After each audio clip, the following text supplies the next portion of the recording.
Hey everybody, welcome to Always Bored Never Boring. Quick bonus video for you, because I wanted to make anybody who had missed the news aware of Avalon Hill's special promotions to mark the launch of the HeroQuest expansion Rise of the Dreadmoon.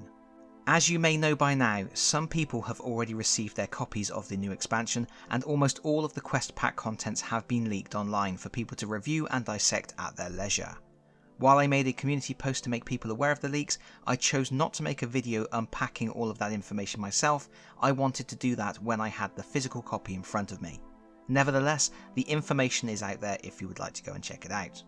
And I think it must have taken the wind out of Avalon Hill's sails just a little bit. They have been trying very hard to keep a lot of the expansion under wraps, only teasing little bits of information. So a massive leak shortly before the expansion dropped probably wasn't ideal for them. Despite that, they have soldiered on with little teasers. They recently shared images of the miniatures and unit card for the Cultist enemies. There are 4 of them in the expansion, and they give a bit of a classic HeroQuest evil sorcerer vibe with their arms open stance and skeletal masks. Their stats are movement 7, attack 2, defend 2, body 1, mind 2. Surprisingly low mind score, I would have expected more from them. And 2 defend dice with only 1 body is pretty squishy. Of course, they make up for their lack of combat skills by being able to cast 2 spells once each per quest. They have the Channel Dread spell, which we have already seen as it's the same spell the Spectres use, but they also get Dreadlights, which thanks to the online leaks we know is a spell that targets one hero and means that any monster attacking that hero adds a dice to their attack roll. The spell is dispelled on the roll of a 5 or 6. I like the choice of spells for these cultists. They have an offensive spell and a spell to buff their allies, but in both cases the true power of those spells comes from weight of numbers. They are cultists in a cult, so it's absolutely fitting that their strength should come from their unity of purpose. And these spells are both strongly tied to the ability to channel dread, which is what you would expect.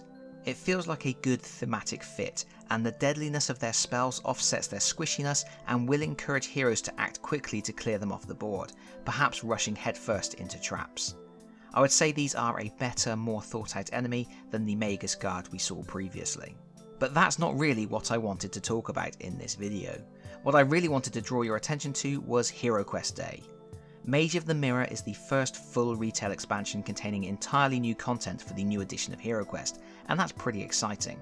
So to celebrate, on the 15th of July, the official release date of the expansion, Avalon Hill are running a series of online events to raise awareness and promote this landmark occasion. The leaks may have slightly dampened the true excitement of such an event, which was supposed to be our first chance to see a lot of the expansion in action, but still, I'm sure it will be a lot of fun. In the video description I'm going to link to the Hasbro Pulse blog where you can read all about the event at your leisure, but in brief there's a full day of special playthroughs with some well-known content creators. At 10 AM Eastern, 7 AM Pacific, knights around a table are going to play the rescue of Sir Ragnar. It's obvious why they would play this adventure, considering Sir Ragnar does have a pivotal role in Rise of the Dreadmoon. At 12 PM Eastern, 9 AM Pacific, Foster the Meeple are going to play the Elven Prospector from the Mage of the Mirror. With Rise of the Dreadmoon being a direct sequel to Mage of the Mirror, it makes sense to play something from that expansion too. Then at 4 PM Eastern, 1 PM Pacific, Shelfside are playing Nightfall. I think this is going to be the most exciting thing for some people. It's a brand new original quest serving as a prequel to Rise of the Dreadmoon, and with a name like Nightfall, I am sure it's going to shed more light on what has happened with Sir Ragnar. The mission will be available to download for free on the day. If I remember, I will make a community post to share the link to the new quest once it has gone live. Finally, at 7 PM Eastern, 4 PM Pacific, Paula Deming will be playing Ancient Waterways Within, which will be the first playthrough of a Rise of the Dreadmoon adventure.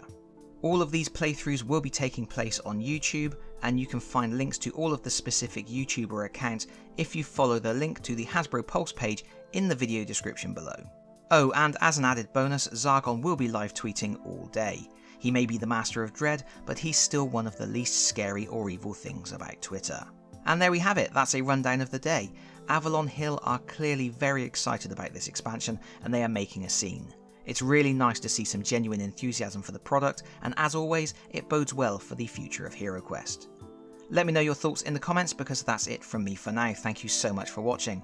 If you enjoyed the video, please consider pressing the like button. If you really enjoyed the video, please consider subscribing if you don't already do so, and hopefully, I'll see you all again very soon. Bye bye everyone. Bye bye.